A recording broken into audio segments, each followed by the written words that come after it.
Samsy. Hey guys, we got short stories with TrailBot. Today, what are we doing? Well, we're gonna do the Moth. H.G. Wells' The Moth. I think we're going to finish this sucker today. So I'm just going to say it's part final and be done with it. All right, where are we at on this here little TrailBot ride? Well, we's over cruising by Roosevelt Lake in Arizona. And you can see that you're allowed to boondock or wild camp or whatever the heck you want to call it all along the beach there, and they do. And there's a lot of people. You'll see them. It's like a whole city there. All right, now this story, where we were, was this guy was going nuts. This Hapley, he was going nuts. I think he figured Hawkins turned into a moth and was torturing him, terrorizing him while he was trying to just sleep, you know? So he was showing some really erratic behavior. He really scared the landlady. They were locked in the room because he was jumping around, going up and down the stairs. It sounds like he's trying to chase and kind of catch that moth that he keeps seeing. So we'll pick it up right there. Then the bolt and chain rattled. He was opening the door. They hurried to the window. It was a dim gray night. An almost unbroken sheet of watery cloud was sweeping across the moon, and the hedge of the trees in front of the house were black against the pale roadway. They saw Hapley, looking like a ghost in his shirt and white trousers, running to and fro in the road and beating the air. Now he would stop. Now he would dart very rapidly at something invisible. Now he would move upon it with stealthy strides. At last he went out of sight up the road towards the down. Then, while they argued who should go down and lock the door, he returned. He was walking very fast, and he came straight into the house, closed the door carefully, and went quietly up to his bedroom. Then everything was silent. "Mrs. Colville," said Hapley, calling down the staircase next morning, "I hope I did not alarm you last night." "You may well ask that," said Mrs. Colville. "The fact is, I'm a sleepwalker, and the last 2 nights I have been without my sleeping mixture. There is nothing to be alarmed about, really. I am sorry I made such an ass of myself. I will go over the down to Shoreham and get some stuff to make me sleep soundly.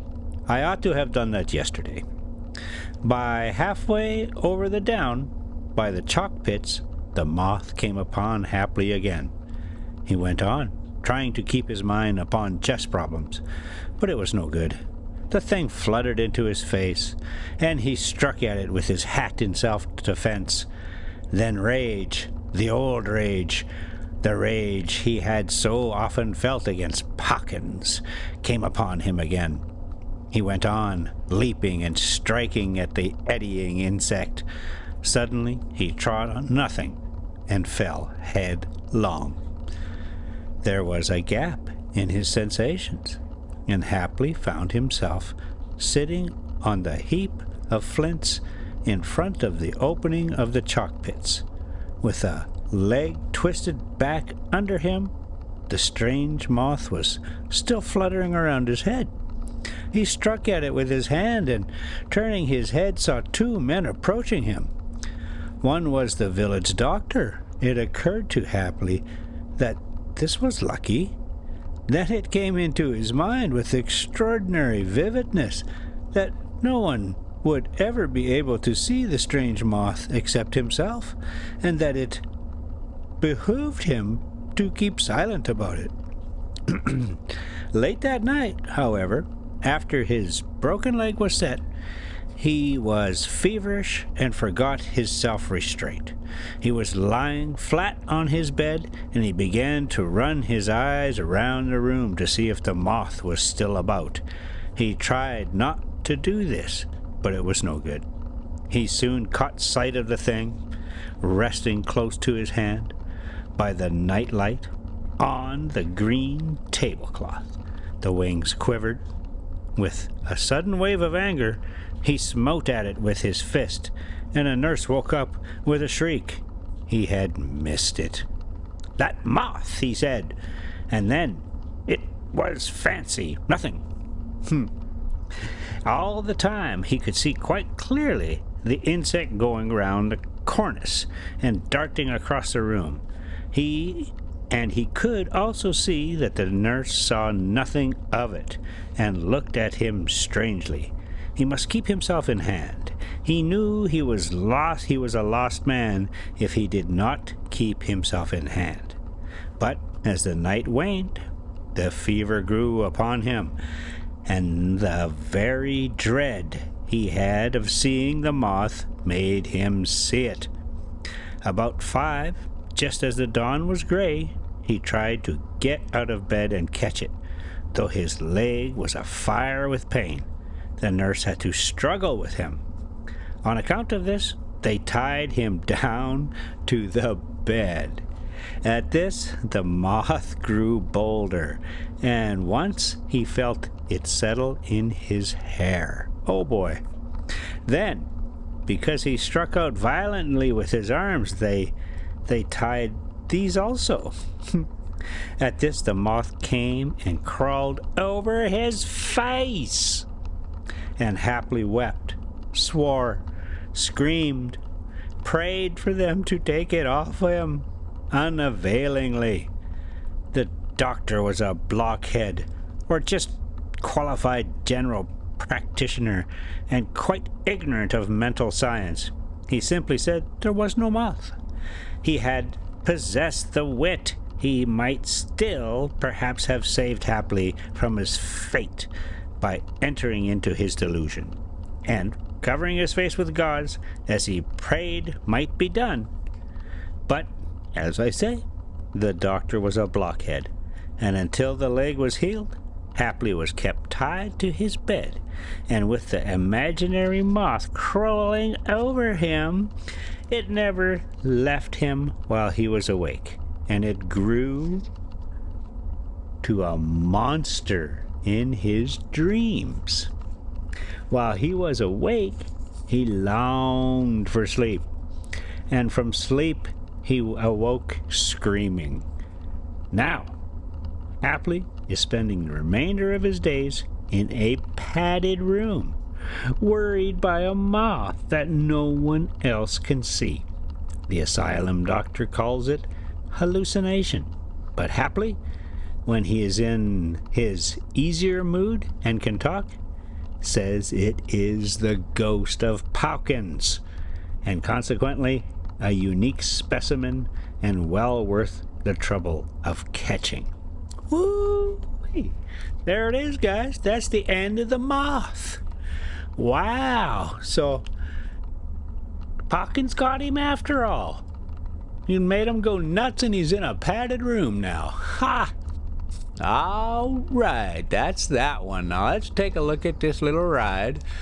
Oh, we got a little ways to go just yet, so maybe we'll give you a bit of a primer on the new story coming up here. Looks like it's The Remarkable Case of Davidson's Eyes.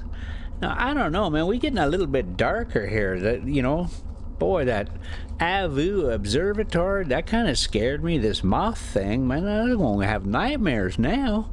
Haringey, wow, a painting that was making him go crazy. Yeah, we're getting a little bit darker here. I don't know what this remarkable case of Davidson's eyes. Okay, let's open it up. Let's see if we can get the first paragraph out of the way here. The transitory mental aberration of Sidney Davidson, remarkable enough in itself, is still more remarkable if Wade's explanation is to be credited. It sets one dreaming of the oddest possibilities of intercommunication in the future, of spending an intercalary 5 minutes on the other side of the world, or being watched in our most secret operations by unsuspected eyes. It happens that I was the immediate witness of Davidson's seizure, and so it falls naturally to me to put the story upon paper. When I say that I was the immediate witness of his seizure, I mean that I was the first on the scene. The thing happened at the Harlow Technical College, just beyond the Highgate Archway. He was alone in the larger laboratory when the thing happened. I was in the smaller room, where the balances are, writing up some notes. The thunderstorm had completely upset my work, of course. It was just one of the louder peals that I thought I heard some glass smash in the other room. I stopped writing and turned round to listen. For a moment I heard nothing. The hail was playing the devil's tattoo on the corrugated zinc of the roof. Then came another sound. A smash. No doubt of it. This time, something heavy had been knocked off the bench. I jumped up at once and went and opened the door leading into the big laboratory. Oh boy, oh boy, oh boy. All right, so we're back in a laboratory, and something's going on. Some guy got, a seizure? So I bet you he gets possessed or something. All right, this is the very end of it. We at the gas station / grocery store, and we'll call it good there. Samsy. And we'll give you just a little bit of Rosie, because that makes me feel good right there.